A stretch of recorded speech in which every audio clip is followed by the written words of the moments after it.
Hey friends, this is Dolynny TV. Glad to have you aboard this evening as we get set up, as promised during the live stream last night, to talk one name that is starting that Mattias Ekholm trend.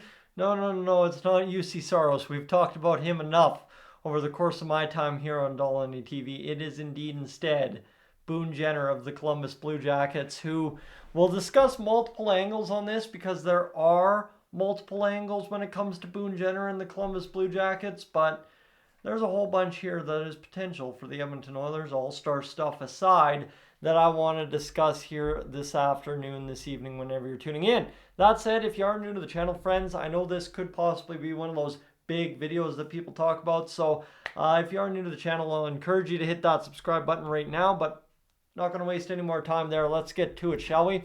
Simply put, for the Edmonton Oilers, move the pick. This is something that we talked about last year. The Oilers have multiple options in which they could move the first round pick that is on the TSN trade bait board for this Valentine's Day 2024. My friends, it is number 5, right? Jacob Markstrom, Chris Tanev, Noah Hanifin, Jake Guentzel ahead of Edmonton Oilers first rounder on that board. But again, right? And scene. We know that Jake Guentzel is, of course, going to cost the Oilers that first rounder if they want to make that work. So keep that in mind right now when you look at this board. And obviously, we know for sure we're not getting Noah Hanifin.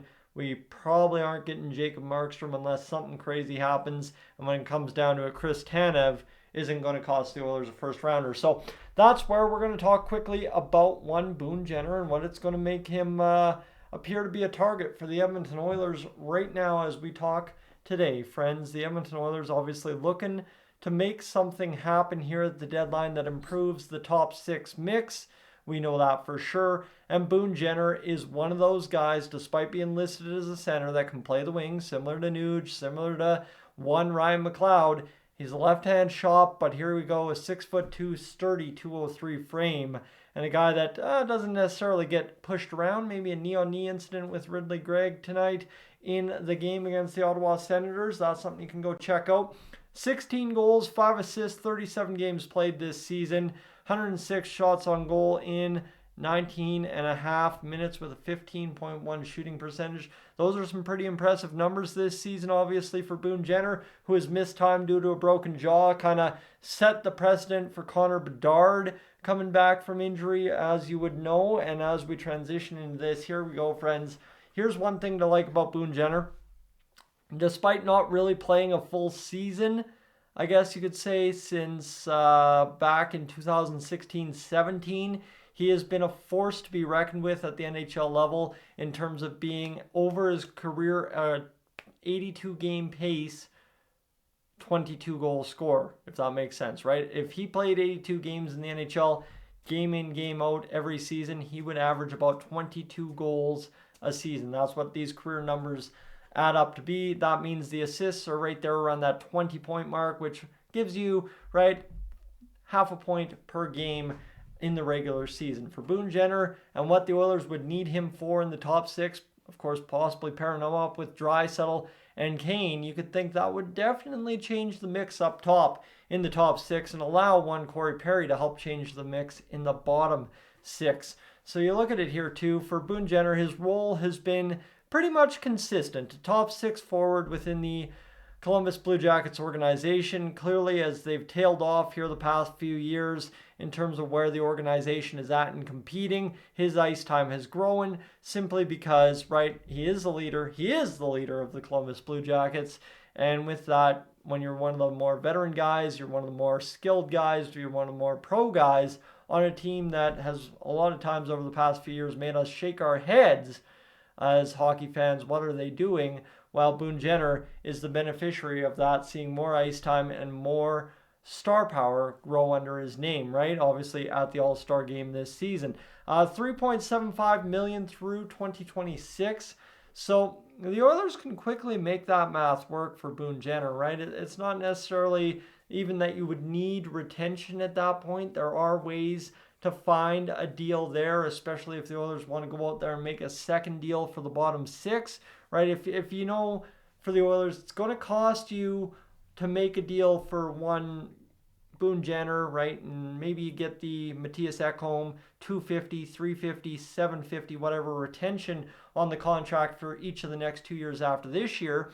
Again, right, we did some gymnastics last year with Mattias Ekholm, and that's exactly, if we're going to acquire one Boone Jenner, where we're going to see this Oilers team go when it comes to making this work. But again, you don't have to retain half. You don't have to retain double retention. You don't have to do nothing other than just something to make it work baseline, I guess you could say. And that is where you could see one Warren Foegele actually go in this deal, just simply because then the math works out, especially if you're going out to acquire another bottom six forward with something else. Now, the question mark here, friends, is to, I will point to one fault I've seen in Boone Jenner right here, just basically going through the stats, kind of going through everything. These are his career playoff numbers. Again, we yell at Ryan Nugent-Hopkins every playoffs, every time the going gets tough, that he doesn't produce enough in the moment. Boone Jenner has been to the playoffs 5 times in his career, has played 37 games, and has yet to register 10 goals. If you're counting on Boone Jenner to be a big piece of the Oilers' top 6, you got to hope that changes, especially if you're going to ship out Warren Foegele, especially if you're going to ship out possibly the first rounder, whatever the heck Columbus asks for one Boone Jenner. And that is where we come to the final point that I want to talk about in this video, right? That's all hunky-dory. We can talk about that. It sure looks good on our side. Columbus fans, you're sitting here saying, this guy doesn't know what he's talking about. We would never do that. That is so stupid. The ownership's never going to give up on Boone Jenner because we love him. Fair enough. That's been the reports I have heard from the media that, right, the podcast, everything that I've listened to. Simply put, what my understanding on Boone Jenner is as a Columbus Blue Jacket is he is the Columbus Blue Jackets at the end of the day, simply because ownership loves the guy, right? It was compared to the situation with, I believe, Stemgoose Girgensons in Buffalo.